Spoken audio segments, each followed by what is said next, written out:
श्री स्वामी समर्थ. नमस्कार प्रेमळ भक्तांनो.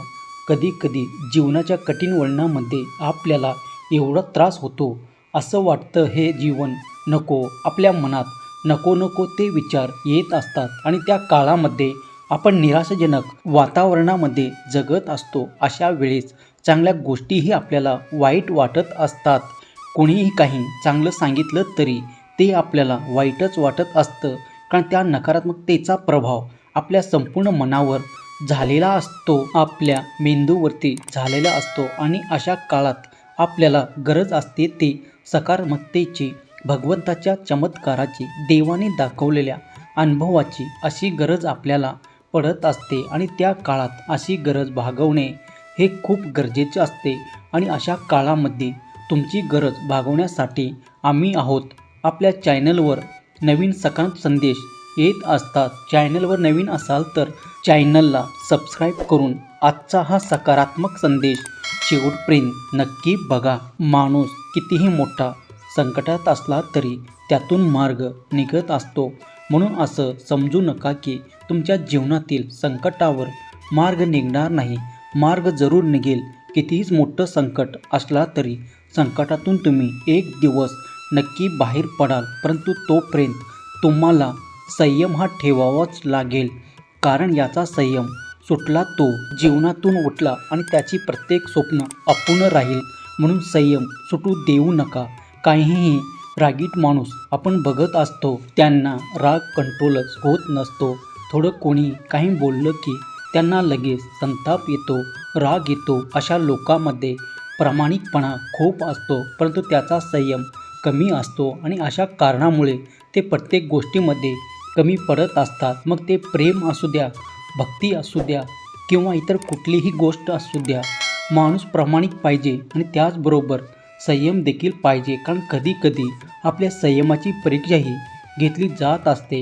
कायमच आपण संयमाची परीक्षा देत आलो आहोत आणि आपण बघत आलो आहोत की जो शेवटपर्यंत संयम सोडत नाही तोच खरा आयुष्यामध्ये टिकत असतो आणि जिंकत असतो. हे जिंकण्याची वेळ आता तुमची आहे.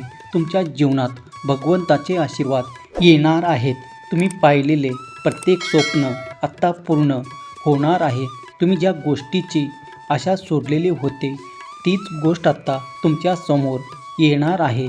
यासाठी सहमत असाल तर कमेंट बॉक्समध्ये श्री स्वामी समर्थ टाईप करा. भगवंताची सेवा, भक्ती कधीच वाया जात नाही. तुम्ही आयुष्यभरही करत राहिला तरी कमीच पडणार आहे, कारण आपण एवढेही मोठे नाही की आपण भगवंताची पूर्णपणे सेवा करू शकतो. ते आपल्याला कधी जमणार देखील नाही, परंतु जेवढे जमत आहे तेवढे आपण केलं पाहिजे. भगवंताच्या चरणाशी जर आपण राहिलो तर आपल्याला परत दुसरे कोणाचे पाय पकडण्याची गरज भासणार नाही, कारण भगवंताचे आशीर्वाद नेहमी आपल्यासोबत राहते. अनेक ठिकाणी आपल्याला अपमानास्पद वागणूक, आपल्याला तुच्छ लेखलं जातं आणि अशा ठिकाणी पुन्हा पुन्हा जाणं चुकीचं आहे. ज्या ठिकाणी आपली इज्जत केली जात नाही, ज्या ठिकाणी आपल्याला मान ठेवलं जात नाही, सन्मान ठेवलं जात नाही, अशा ठिकाणी जाणं टाळायचं. आणि एवढंच मोठं व्हायचं की पुन्हा त्या लोकांनी तुम्हाला आदराने, आपुलकीने बोलवलं पाहिजे. त्या ठिकाणी तुम्ही चुकीचे पाऊल उचलून कोणालाही वाईट बोलायचं नाही. असे खूप प्रसंग येतील ज्या ठिकाणी तुम्ही त्यांना वाईट बोलू शकता, परंतु तुम्ही त्यावेळेस बोलले नाही. तुम्ही त्यावेळेस संयम ठेवला आणि त्या संयमाचं फळ तुम्हाला मिळेल. असं बहुतांश लोकांच्या जीवनात झालं आहे. आता तुमच्याही जीवनात होणार आहे हा चमत्कार. तुम्ही अनुभवणार आहात. ज्या लोकांना प्रेमामध्ये अपयश आले, ज्या लोकांना संसारामध्ये अपयश आले, त्या लोकांनी हार मानले नाही, पुन्हा प्रयत्न केले, पुन्हा मोठा बनायचा प्रयत्न केला आणि ते जीवनात यशस्वी झाले. आणि पुन्हा तीच व्यक्ती त्यांना जवळ करण्याचा प्रयत्न करू लागले. म्हणून लक्षात घ्या, दिवस थोडेफार वाईट येतात, परंतु त्यांना पुन्हा बदलत असतात. आज तुमच्यावर वाईट वेळ आहे ना, उद्या त्याच्यावरही. आज तुम्ही दुःख भोगत आहात, उद्या ते भोगतील.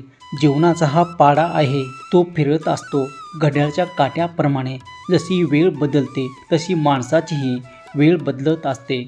जीवनात कधीच अपयश येणार नाही. असे प्रयत्न करायचे, अपयश येणारच नाही. कारण भगवंताचा आशीर्वाद तुमच्यासोबत आहे. जोपर्यंत भगवंताचे तुम्ही भक्त आहात तोपर्यंत तुम्हाला इतर कोणाचाही भक्त किंवा लाचारी करण्याची गरज पडणार नाही. कारण भगवंत तशी वेळ तुमच्यावर येऊच देणार नाही. फक्त त्यासाठी तुम्ही प्रामाणिक राहायला हवं. कधीच खोटं बोलायचं नाही. नेहमी सत्याने वागायचं.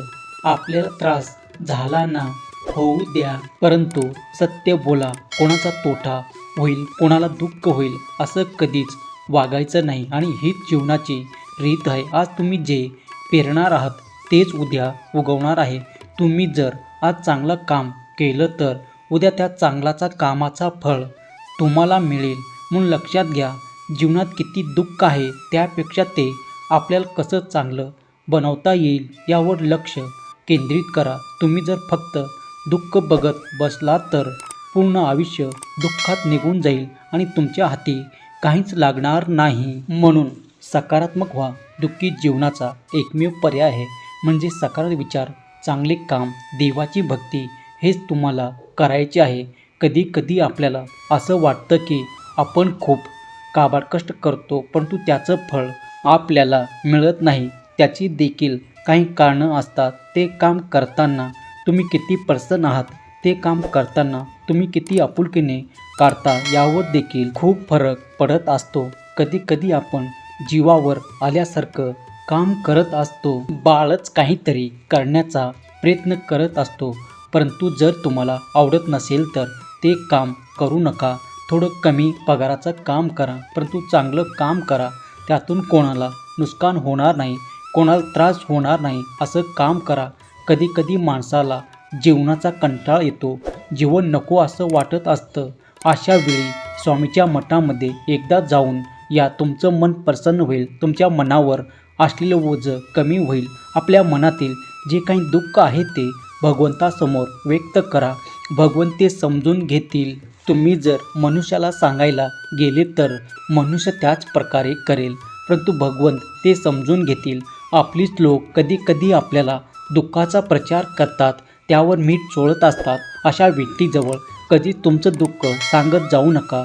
तुम्ही किती संकटात आहात हे तर कोणाला सांगण्यापेक्षा भगवंताला सांगा. ते तुमच्यावरती काहीतरी पर्याय काढतील, त्यावर काहीतरी उत्तर देतील. म्हणून अशी गोष्ट जी मनात ठेवण्यासारखी आहे ती मनातच ठेवा. इतरांना सांगत बसू नका. एखादी कोणती मोठी गोष्ट करायची असेल तर त्याचा प्रचार करत बसू नका. ती पूर्ण झाली की मग लोकांना सांगा. परंतु देवाबद्दल तुम्हाला काही चांगले अनुभव आले असतील तर ते आपल्या भक्ता परिवारासोबत मांडायला विसरू नका. कारण देवाची प्रचिती जर तुम्हाला आली असेल तर ते इतरांना सांगितल्याने त्याचेही जीवन जेवढे चांगलं होईल. लक्षात घ्या, ज्ञान हे वाटल्याने मोठं होतं आणि जवळ ठेवल्याने ते कमी होतं.